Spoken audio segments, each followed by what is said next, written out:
Welcome to the Cover 3 radio show here on EC Radio. My name is Cody, also go by Shaq. The day people today, we are back. I hope everyone had a wonderful Thanksgiving, a wonderful holiday, a wonderful vacation from school, work, whatever it may be. Hope you had a good one. We are back and ready to go as we have four more weeks left before Christmas and winter break starts and we go on a month hiatus. So let's make these next 4 shows memorable, the best ones we ever did, and I believe we can all do that. Also, as I start every show off, make sure you also, if you want to be able to follow on YouTube as I am live streaming right now, go look up the Cover 3 radio show on YouTube. Should pop right up, and you'll notice I'm live right now. So you want to see this beautiful face, as most of y'all don't get to see every day. Pop on, say hello, say hi. Also follow the Twitter at _cover_3. As that's where I have a lot of my sports takes and whatnot there happen throughout the week that we don't get to on this show. Also, make sure that you go and follow Pulse Sports, the Pulse Sports Podcast Network, as not only do I do my podcast here, my radio show here, and on YouTube, I also do it over there as well. We just had 2 podcasts go live yesterday. I was part of both of those ones, so definitely make sure, if you can't get into this pretty voice and this pretty face, follow on YouTube, follow up Pulse Sports, Celtics Pulse as well, and all the other podcasts we have on that website as well. And make sure to be here every Tuesday from 6 to 7 for your regular scheduled programming. Now, with rivalry week in college football behind us, we are now starting to turn our attention to the college football playoff, and I have a lot to talk about. But first, we're going to talk about a deal that happened in the major leagues. Last night, Josh Donaldson, former American League third baseman, AL MVP third baseman, I should say, signed a 1-year deal worth $23 million with the Atlanta Braves. Now, this is why this is a perfect deal for both sides, or at least for the Braves side, if we're looking at that. Josh Donaldson is still a fantastic player. Last year, he was traded from the Blue Jays to the Indians after being hurt for most of the year. He was MVP 2 years or 3 years ago, was hurt in between there, and then ended up being on the Indians roster to round out the year. Now found himself with the Braves. And why this is a great deal is because the Braves are a good up-and-coming team. Are the Braves there yet? No. They made the playoffs this year, which was a surprise to a lot of people, especially with how bad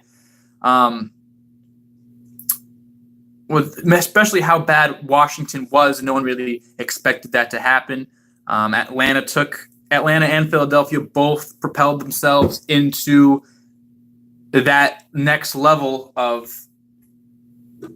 contending in the NL East. And now with Bryce Harper seemingly gone, potentially to the Philadelphia Phillies, and Philadelphia looking to really spend a lot of their hard-earned cash to make a contender, Atlanta needed to do something. And the one glaring weakness was a middle-of-the-order bat and also the hot corner, as they have Johan Camargo playing third base, and he's okay, but he's definitely not on the caliber that Josh Donaldson is. Josh Donaldson can be a 300 hitter, can hit 40 home runs, can drive in 100-plus RBI, and play great third base for a young team, and especially someone with veteran leadership, someone who's been in the playoffs, deep in the playoffs in his career, helping that experience and sharing that with a lot of the young guys, Ozzie Albies, Dansby Swanson, Johan Camargo even, and then also pairing him up with Freddie Freeman. I think that's a dangerous team now,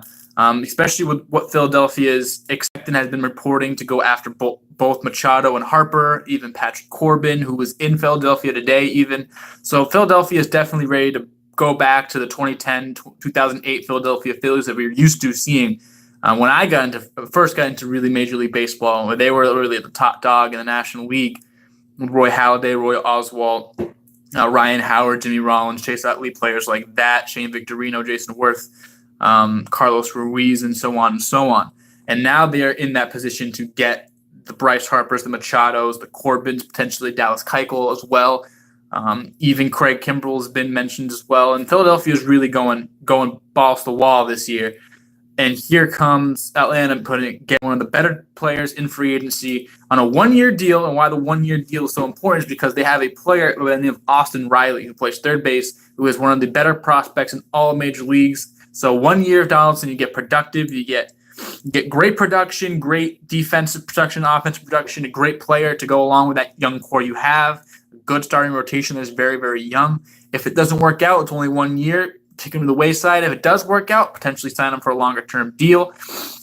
And you also have Austin Riley. And now what that does is it doesn't really put pressure on all the other players to perform. But if there is a glaring hole, whether it be Donaldson, whether it be Riley, whether it be even Albies or Swanson, you can make a move off that, and you have a lot of these chips still left to play with. So that's a great job by Josh Donaldson, a great job by Atlanta for signing Josh Donaldson to a 1 year deal.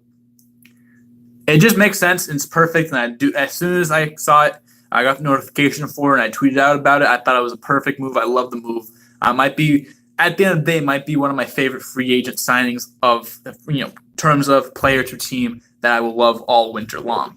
And trust me, if you guys remember here last year, we did a lot of free agent talk in baseball, so there will be a lot more of that to come. Now, before we get to the meat potatoes, we're going to do the Issa Yikes moment of the week.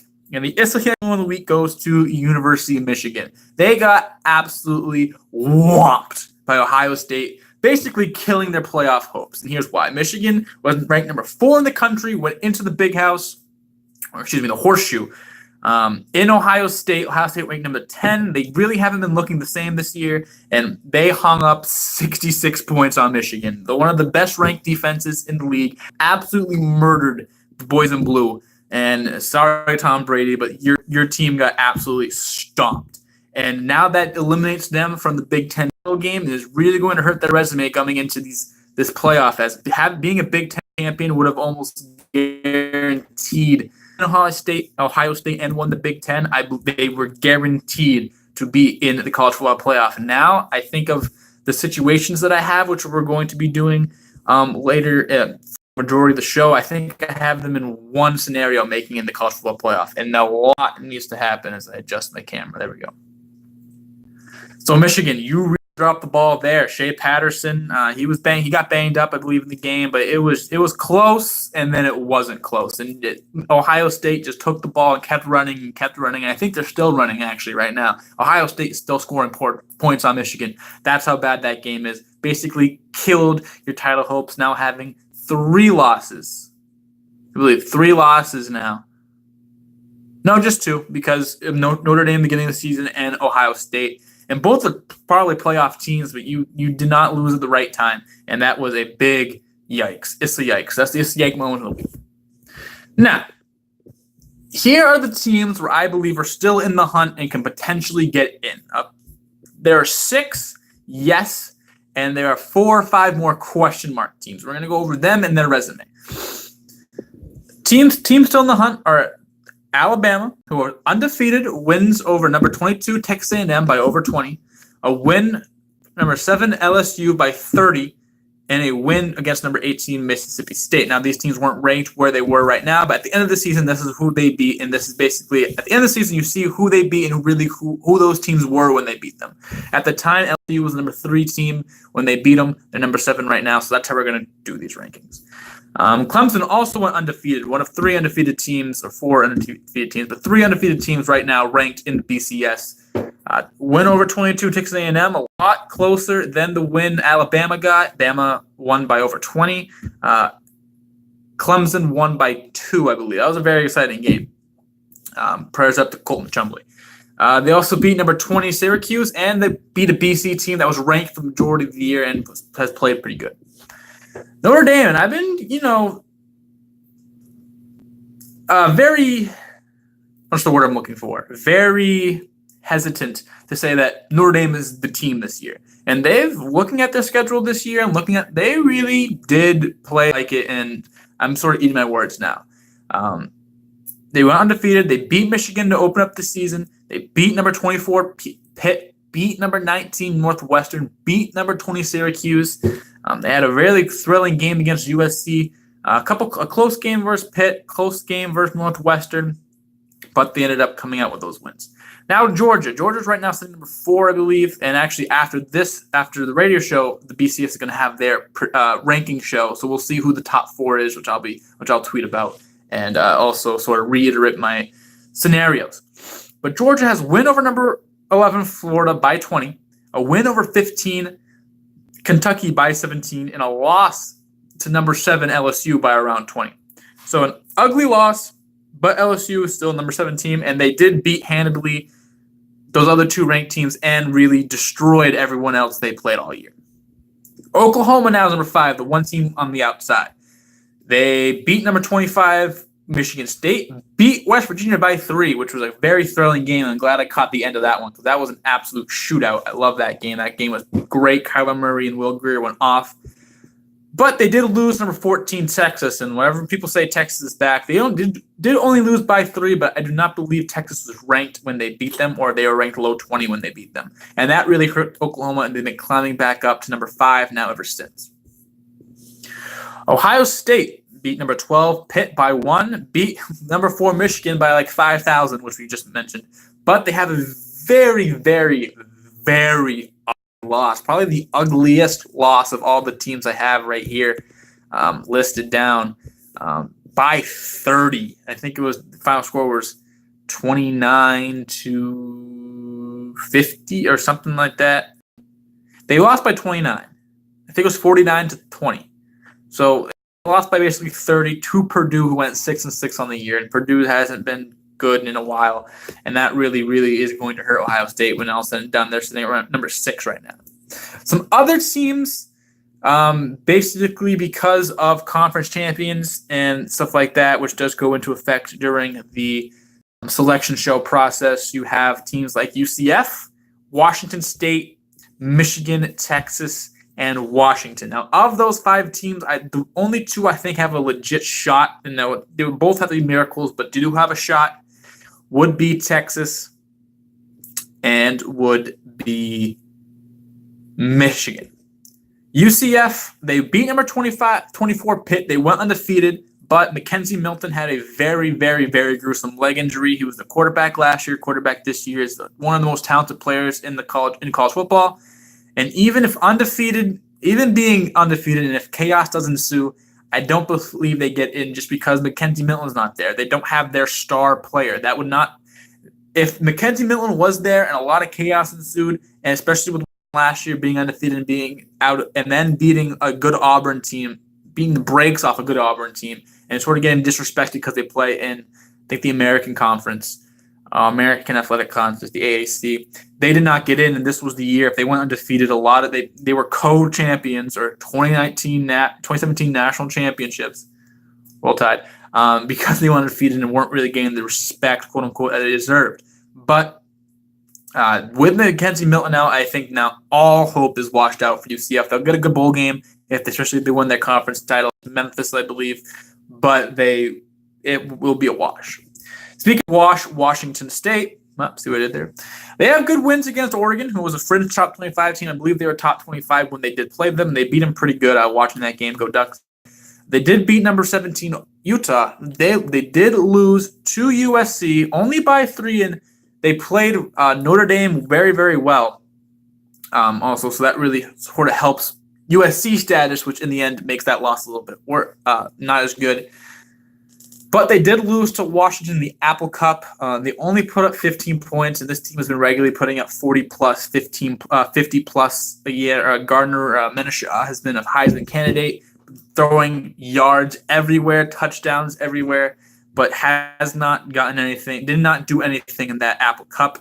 And the big loss in that was that means they're not going to play in the Pac-12 championship. And that means they don't, even though with only 2 losses, they don't have that game, the extra game and the extra we're champion to put on their resume to get in. And I don't believe they get in even over a Michigan, who's easily the better team that's not a conference championship, a champion. A Texas, if Texas wins the conference championship, which we'll get to in a second, even UCF, I'd rather have a undefeated conference champion in a group of 5 than a not the best team but not the champion in a Power 5, especially Pac-12, who was easily the weakest out of the Power Five conferences. Really hasn't produced a lot of good teams. I believe the best team right now is Washington State, ranks around 8, 9, and they're actually going to go down this week because I don't know exactly where they're ranking after the loss. Camera, there we go. But they're going down, and really 16 Washington. And we'll get to 16 Washington right now. They did beat 8 Washington State, which we just mentioned. They did beat number 17 Utah. They did lose to Auburn, which was a top 10 ranked team at the time. I think it was 10 versus 8. They did lose to Oregon, which was a fringe top 25 team. And they did lose to Cal, which is an ugly loss. And all 3 of those losses, even if they win the Pac-12, they do not get in, I believe. I don't think that good Jake Browning really hasn't hit that upper echelon after making the college football playoff 2 years ago and getting beat by Bama. But the last year for him has not been pretty. And he just really hasn't made that. Myles Gaskin's still a good running back, but they don't really have that team. They're not what they used to be. They're not what they were, and they really have struggled even in wins. Moving on to Michigan, who I believe has a chance to get in a dream scenario. They beat number 12 Penn State by a good margin, 42-7. They did struggle to beat Northwestern, but Northwestern they did beat, and that's who they would have played if they beat Ohio State in the Big Ten championship. They lost number 3 Notre Dame only by a touchdown and at the beginning of the season, and they did lose to number 10 Ohio State, and they got bodied, absolutely wrecked by Ohio State, which we have mentioned 3 times now. So that's why they are the SCX moment of the week. Michigan can't get in because they are still heading into the Ohio State game. They were the number 3 ranked defense, I believe, or number 2 ranked defense. Even I believe maybe even the number 1 ranked defense. They were definitely a top 3. I remember, or top 2, because I remember number 3 being Mississippi State.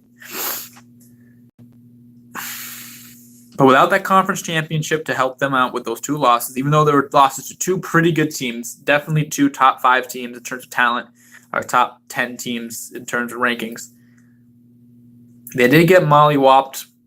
They did struggle a little bit in some games, but they have been the best team in the Big Ten all year.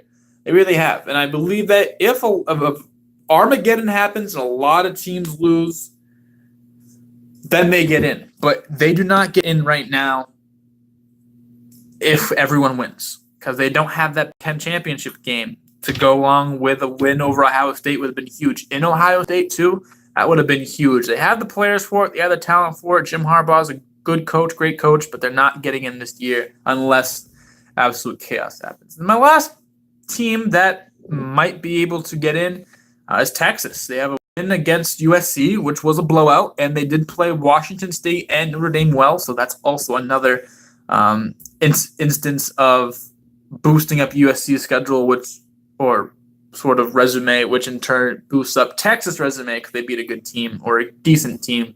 They were very inconsistent this year, USC was. They did beat number 6 Oklahoma by 3 in the Red River, which was a very, very good game. They did pull up the upset there, and they did beat number 25 Iowa State.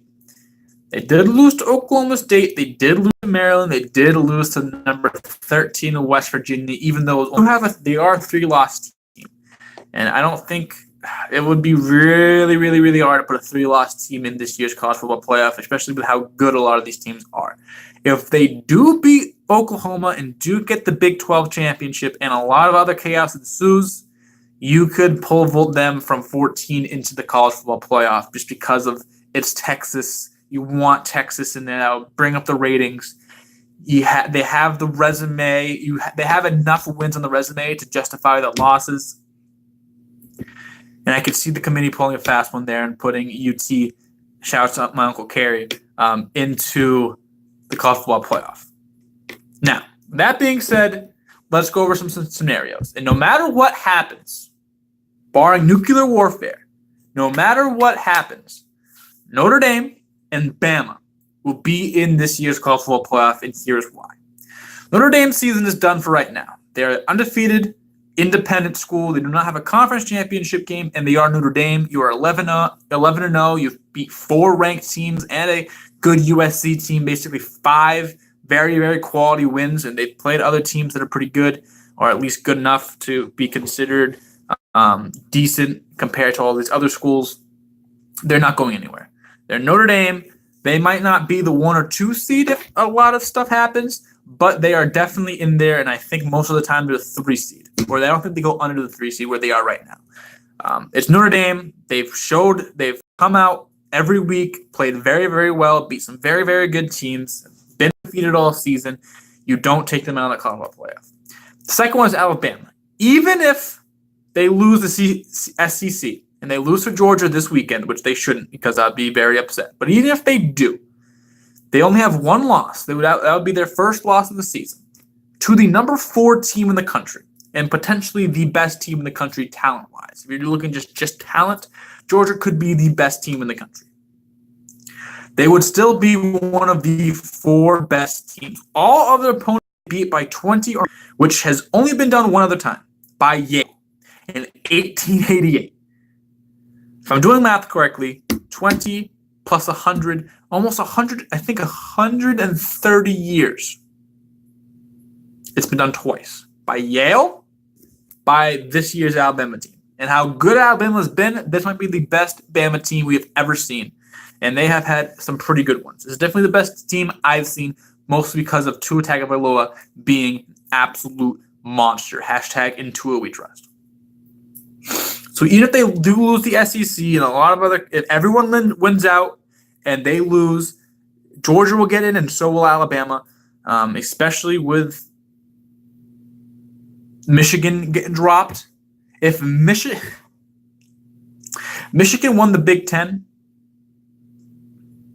and all these other teams won, including Georgia, Bama is sitting on the sideline. But because Michigan lost the Big Ten, I don't think you put Ohio State over Bama if Bama loses to Georgia. Anyway, so here are some title games coming up this weekend. SEC, Bama, Georgia, I believe 4 o'clock on Saturday. Pac-12 is a Friday night game, Washington versus Utah. No matter what happens there, none of those teams will make it. The ACC is on at 8 o'clock Saturday. Clemson versus Pitt, Big Ten, same time Saturday, 8 o'clock. Ohio State versus Northwestern. And your Big 12 game is happening Saturday at 12, Texas versus Oklahoma, which I will probably be watching. All of those games. Here are the scenarios I have. If everybody wins, you have Bama, Clemson, Notre Dame, Oklahoma. Stays the same. Bama wins the SEC. They've been the number 1 team all year. Bang. 2, Clemson wins the ACC. They've been the number 2 team all year. Bang. Notre Dame, who's sitting at 3, they stay the same. Bang. Because Georgia was number 4 right now and Oklahoma was number 5, Georgia loses. Oklahoma goes up 1 because they win their Big 12 game theoretically. Bang, that's your 4. Bama, Clemson, Notre Dame, Oklahoma.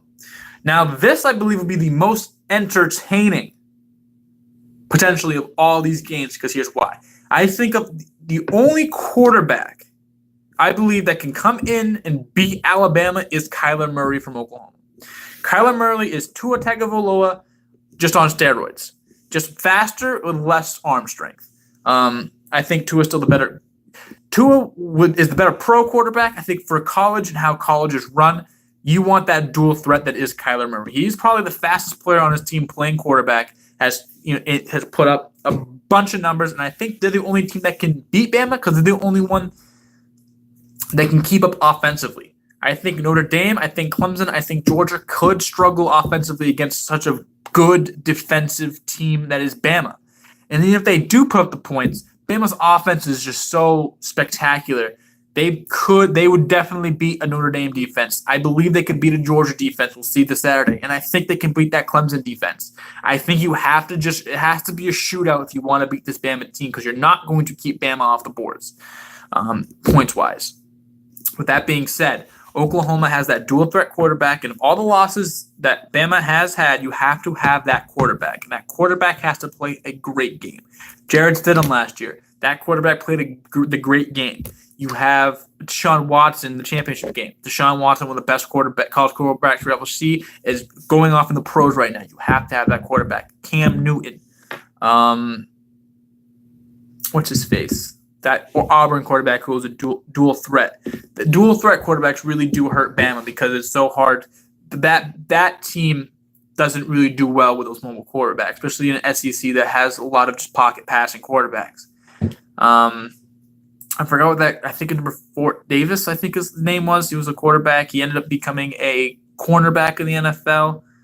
Nick Davis, Nick Williams. His name slips my mind, but he did beat Bama in 2013. And Kyler Murray is that quarterback. He's probably the best quarterback. He is basically Deshaun Watson, just faster. Deshaun Watson played 2 very, very good games against Bama. Came up short and won the second. That's going to be a matchup that I think college football needs if they want to dethrone Bama. And then Clemson Notre Dame, that's a game, and whoever wins. The second is everybody wins and Georgia wins the SEC. Clemson won, Georgia 2. I believe beating Bama will vault them over Notre Dame, especially having the SEC championship game and losing to a pretty good LSU team, the only loss they've had all season. Notre Dame at 3 and then Bama at 4. The situation where even if Clemson wins and everyone else loses, it would be Clemson. This is the same exact thing as everyone wins in Georgia wins SEC. Clemson, Georgia, Notre Dame, Bama for the same reasons. All the other teams would lose, which would make sure that Bama gets in. If Bama loses the SEC, you can make a case for an Oklahoma. You can make the case for a Ohio State. But I think a one-loss Bama team beats both of those 2 teams' resume, no matter if they have the championship or not. If everyone wins and Oklahoma loses, that would keep Bama, Clemson, Notre Dame. Georgia would lose. 5 and 4 would lose because Georgia and Oklahoma would lose. And then Ohio State, if they win the Big Ten, they jump up into the 4 spot. The State Bama game, which has been much anticipated since 2014. If Clemson loses and everyone else wins, you have Bama, you have Notre Dame, you have Oklahoma and Ohio State. Bama, easy. They're the SEC championships. They're the best team. Bang. You have Georgia. Wait. No, you have Notre Dame. They're number 3. They go up 1 because Clemson loses. You have Oklahoma and Ohio State. They both win their games. Their Big Ten championship games and their Big 12 championship games.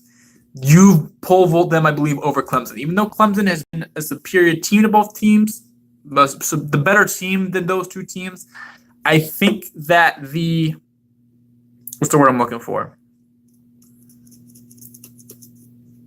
The resume and the importance and the emphasis, that's what I'm looking for. The emphasis on those championship winners being representing teams in the college football playoff pole vaults you over, I think, in that case. I think a Clemson, I don't think you can do that to Alabama. I think you can do that to a Clemson. Even Clemson might be immune to that. So maybe this might only be a race for the 4 seed, but I believe that 3 and 4 can be up for grabs later on this year.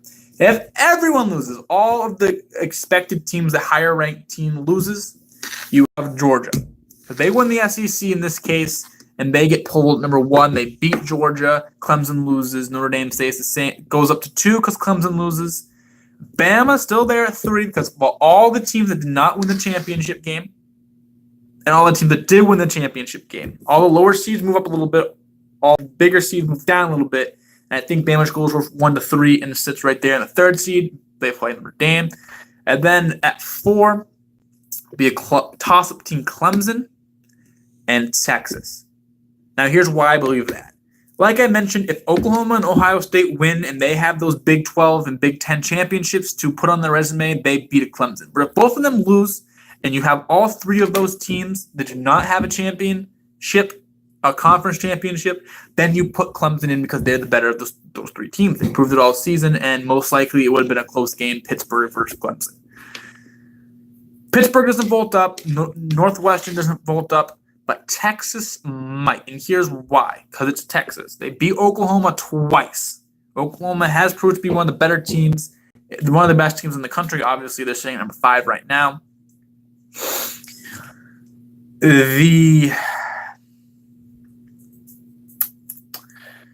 I don't want to say they'll put Texas in just because they're Texas, and Texas is one of the most controversial teams ever. I mean, they are the football school. Everything's bigger in Texas. They represent the biggest football state in the country, in the world.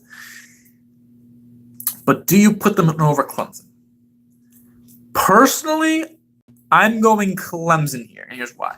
A team that's number 2, dropping to 4 is more likely a team ranked 14 jumping up to 4. Even with the losses, even with the shakeup, because then Texas still has to jump over a team like Michigan, who actually might move up in this scenario into that. Could they prove that they're the best team in the Big Ten, theoretically? They still have to push over Texas. They still have to push over Washington State, or they have to push over Michigan, over Washington State, over LSU, and I don't think they can do that. Now, here's a fun one. Ohio State and Oklahoma State lose. And everyone else wins out. Out of Georgia, Texas, and Michigan, who do you put there? All 3, or 2 of them are 2-loss, highly ranked teams. One is a 3-loss champion. Like I said, I don't think Texas pole vaults over everybody. So theoretically, even though I have Texas written down twice, now that I'm looking at it and explaining it, I don't think Texas has a chance to get in. So that means Michigan might have a chance to get in. So if you take Michigan, you take Oklahoma, or Georgia rather, put them together. You have both have losses about teams representing the college football playoff. One made a title game but lost to the best team in the nation. And then one team didn't get to the conference championship but lost to Notre Dame and Ohio State. Now, who do you put there? I think just of the loss, it depends on where they rank Michigan this week. They rank Michigan closer to 10 and they do 6. So if they're 9 rather than 8, or 10 rather than 7 or 8, then I think Georgia sneaks in. Because if you look at it talent-wise, they're 2 very great teams. But I would say you keep Michigan in there. Just because it's Michigan versus Bama, it's a blue blood school. You got Bama and Georgia last year. I think you put Michigan in just because you have that extra loss to deal with. And theoretically, it would sort of be like a 3-way triangle, like Northwestern beat Ohio State, but Ohio State beat Michigan, but Michigan beat Northwestern, sort of like that, weird triangle of supremacy in the Big Ten. I would put Michigan in over Georgia personally. Even though deep down I think Georgia's the better team. Just how the logistics work, and they definitely want you don't want 2 SEC teams in there again, I don't think, because a lot of people have been complaining about that over the years. It's happened 3 or 4 times, or a little less than that, but it still happened a good amount of times with Bama being represented. I think they're the only team to play in all college football playoffs so far.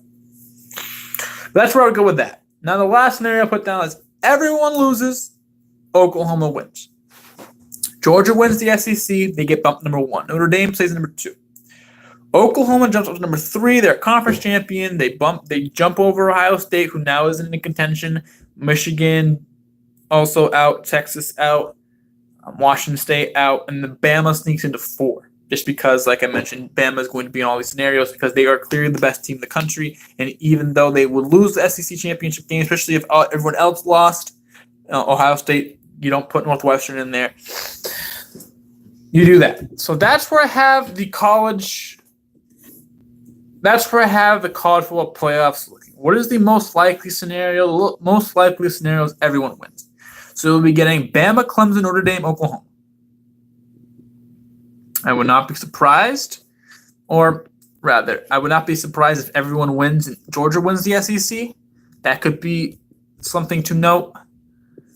But I think this is going to be a big weekend for a lot of teams, and especially teams looking on the outside need those big teams to lose. A lot of those big teams need these wins, especially in Ohio State. They need this win. Oklahoma needs this win.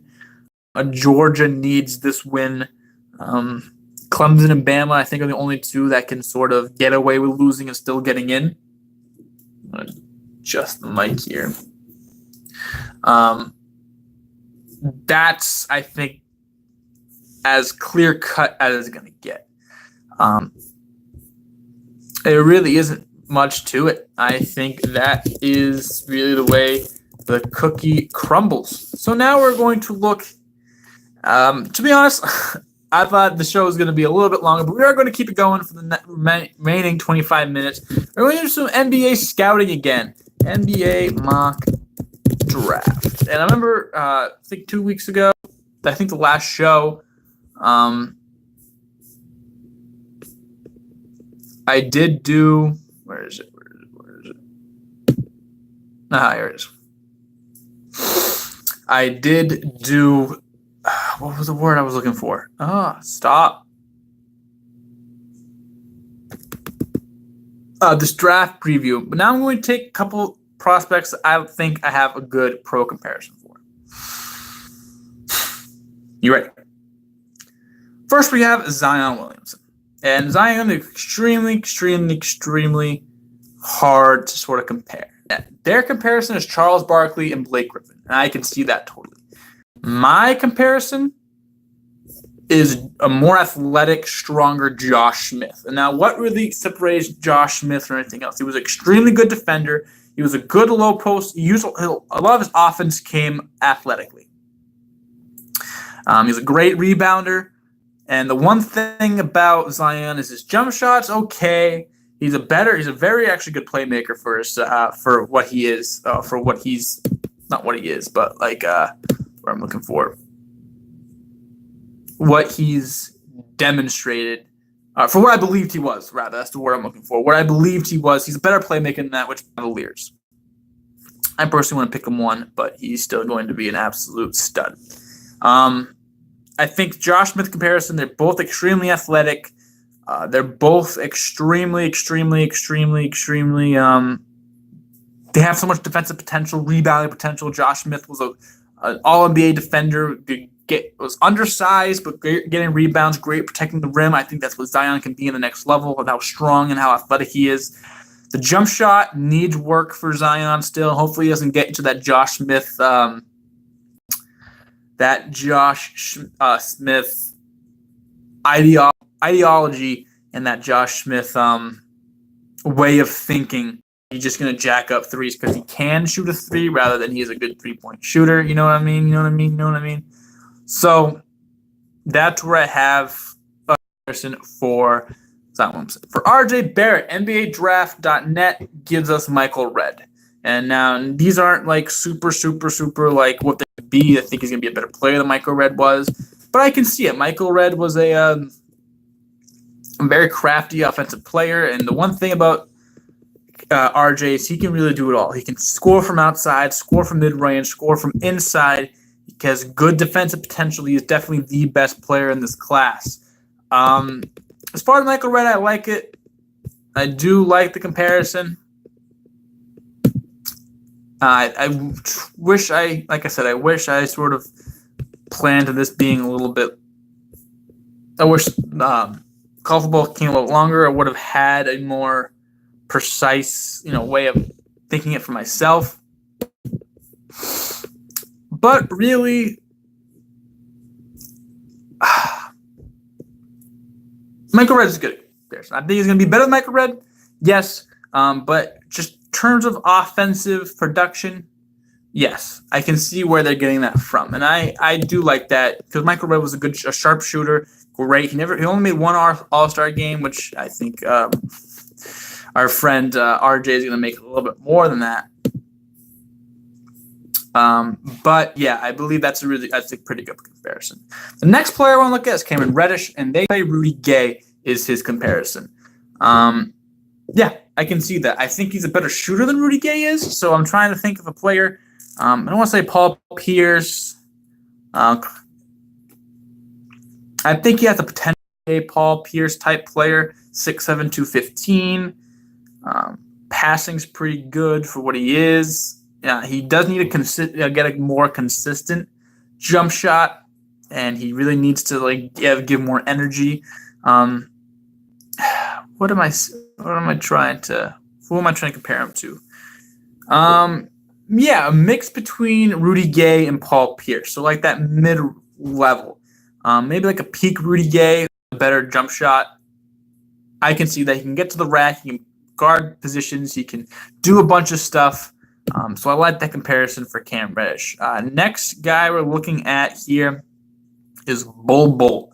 And Bol Bol is extremely hard to really put a player on. Give him a comparison to, because he is so tall, so lanky, but he's so thin and he's so not strong. Right now they compare him to Sam Perkins and Kristaps. I think there's a combination of the two. Sam Perkins more of a bulkier spot-up shooter, and he has range to shoot. His jump shot is pretty good. Excuse me. But I believe Kristaps is a little bit too... I don't think Kristaps is a little too ambitious. But he can put the ball on the floor. His post skills need a little bit of work.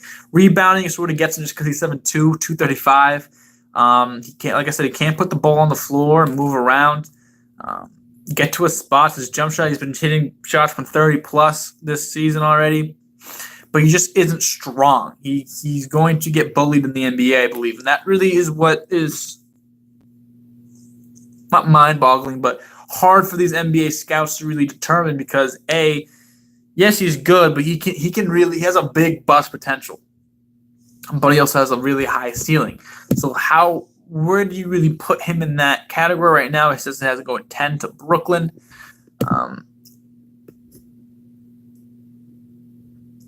Yes, but at the same time, you can make a case for him being a top 5. You can make a case for him being near the 20s. You really, really, really, really can. And I think in between that Sam Perkins on me, but in between that Sam Perkins, in between that, what's the name? Kristaps rule.